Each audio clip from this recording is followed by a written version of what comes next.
Hello दोस्तों, मैं मुकेश आप सभी को आपके प्यारा सा यूट्यूब चैनल पर टीचमेंट अकेडमी में बहुत बहुत स्वागत करते हैं। बच्चों, मैं जानता हूं कि आप सभी अपने पढ़ाई से बहुत ज़्यादा एग्रेसिव हैं और पढ़ाई अच्छे ढंग से कर रहे होंगे। तो मैं आप लोगों के लिए क्लास 10th चैप्टर 2 केमिस्ट्री है, केमिस्ट्री का चैप्टर जो दूसरा है अम्ल, भस्म और लवण है।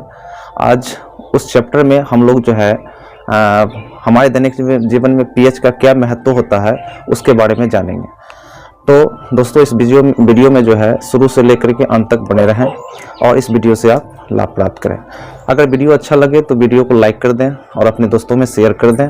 और अगर हमारे चैनल पर आप नए हैं तो इस चैनल को सबसे पहले आप सब्सक्राइब कर लें, बेल आइकन को दबा लें ताकि आपको हर रोज का जो वीडियो है उसका नोटिफिकेशन आपको प्राप्त हो जाए। जो है पीएच का महत्व, यहाँ से 5 नंबर में बोर्ड में पूछेगा एक प्रश्न, ठीक है। हमारे दैनिक जीवन में पीएच का किन्हीं 5 महत्व को बताएं, ठीक। या 5 महत्व में से एक महत्व कोई पूछेगा, ठीक है। जैसे कि अम्ल के दांतों पर पीएच प्रभाव बताइए, है कि नहीं। हमारे पाचन तंत्र में पीएच का महत्व क्या है कि नहीं। बहुत सारा प्रश्न यहाँ से आता है। तो प्रश्न जो है, देखो हमारे दैनिक जीवन में पीएच का क्या महत्व है। तो हमारे दैनिक जीवन में पीएच का 6 गो महत्व है। हमारे दैनिक जीवन में पीएच का कितने महत्व है? 6 महत्व है। देखो, सबसे पहले कि हमारा शरीर जो है कितने पीएच मान के बीच कार्य करता है। सही हमारा शरीर जो है वो कितने पीएच मान के बीच कार्य करता है। तो हमारा शरीर जो है ना वो 7 से 7.8 पीएच के बीच कार्य करता है। अगर हमारे शरीर का पीएच मान 7 से 7.8 के बीच रहेगा तो शरीर सही ढंग से कार्य करेगा, ठीक है। अगर इससे पीएच मान कम गया तो अगर कम जाता है तो कम हो जाने के कारण जो है शरीर अनबैलेंस हो जाता है, यानी कि बीमार पड़ जाता है। लोग क्या हो जाता है? बीमार पड़ जाता है, ठीक है। पीएच मान 7 से 7.8 के बीच रहेगा तो ठीक रहेगा। अगर इससे पीएच मान नीचे आएगा तो शरीर क्या हो जाएगा? बीमार पड़ जाएगा, है कि नहीं। शरीर सही से काम करना बंद कर देगा, जिसे रोगी कहा जाता है, ठीक है। तो ये पहला था। पूछा जाता है कि हमारे शरीर, ऑब्जेक्टिव में भी पूछा जाता है कि हमारे शरीर का पीएच मान कितना होता है। ऑब्जेक्टिव में पूछा जाएगा कि हमारे शरीर का पीएच मान कितना होता है।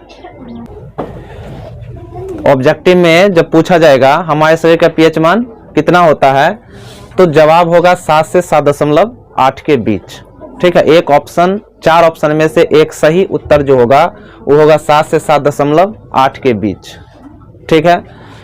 अब देखो दूसरा जो अब यहाँ पर दैनिक जीवन में पीएच का जो महत्व है दूसरा, वर्षा जल का पीएच मान कितना होता है? 5.5 से अगर कम गया, वर्षा जल का पीएच मान अगर 5.5 से घट गया तो उसे अम्लीय वर्षा कहते हैं, ठीक है। उसको क्या कहते हैं?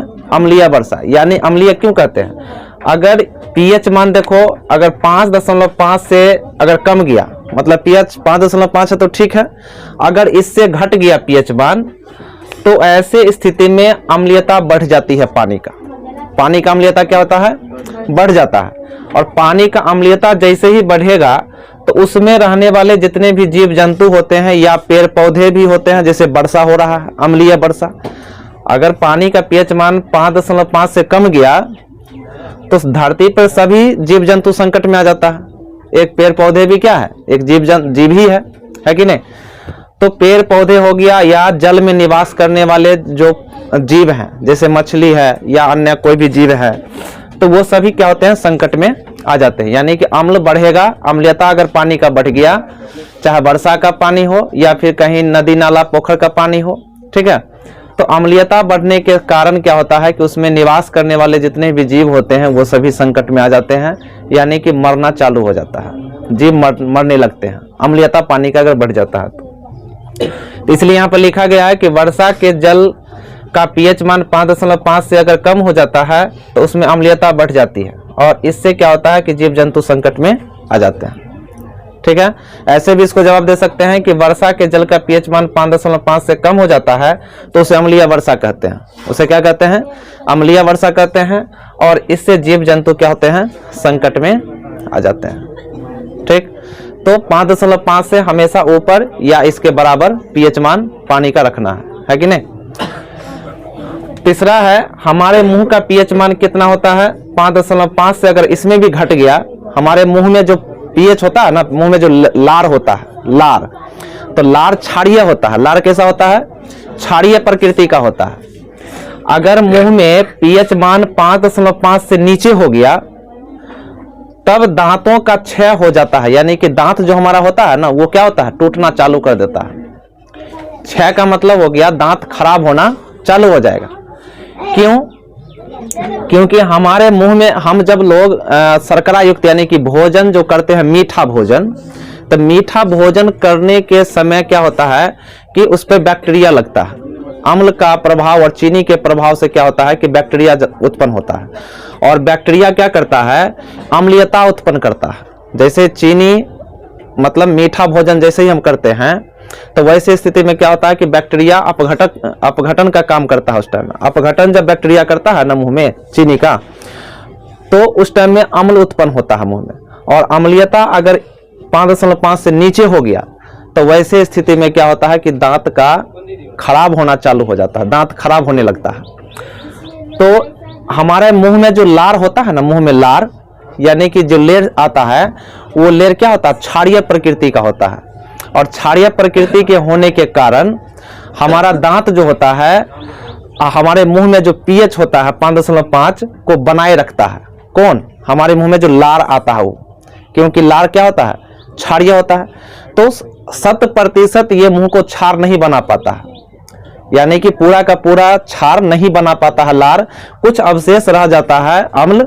तो उस अवशेष को खत्म करने के लिए हम लोग क्षार युक्त टूथपेस्ट का प्रयोग करते हैं। क्षार युक्त, जैसे पेस्ट का प्रयोग हम लोग ब्रश करने में करते हैं ना, तो पेस्ट क्या होता है? क्षार होता है। पेस्ट जो होता है वो क्या होता है? क्षार होता है। ब्रश में लगा करके जो हम लोग पेस्ट इस्तेमाल करते हैं दांत को साफ करने के लिए, तो वही जो अवशेष यानी कि लार जो पूरे अम्ल को नहीं खत्म कर पाता है, तो दांत में जो अम्लीयता, मुंह में जो अम्लीयता शेष बच जाता है, उस शेष अम्लीयता को हम लोग टूथपेस्ट से क्या करते हैं?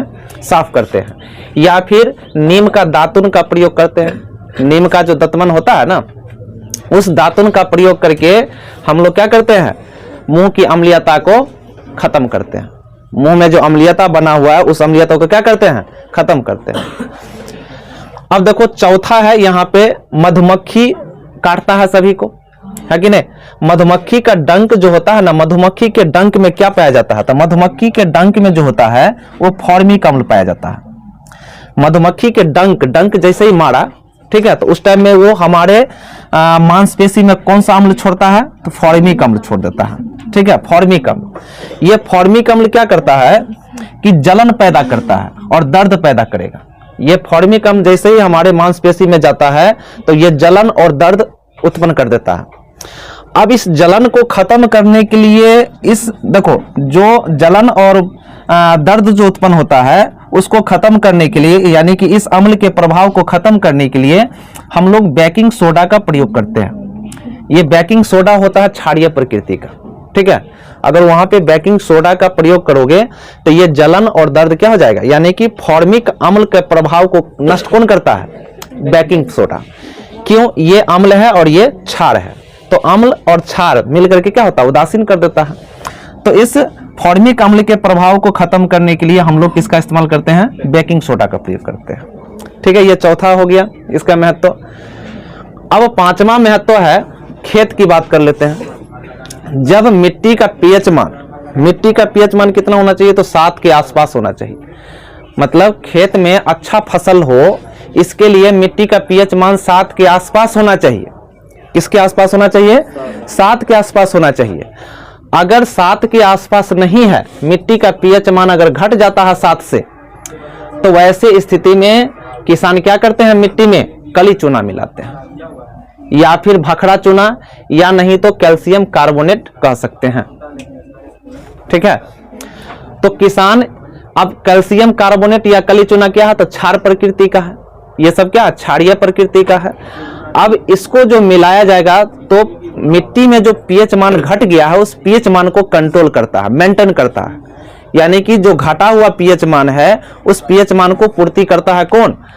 तो ये कली चूना, भखरा चूना या फिर कह सकते हैं कैल्शियम कार्बोनेट, ये हमारे खेत की मिट्टी का जो पीएच मान नीचे हो गया था, गिर गया था, उस पीएच मान को पुनः फिर से क्या करेगा, पूर्ति कर देगा, यानी कि 7 के आसपास ला देगा। ठीक है।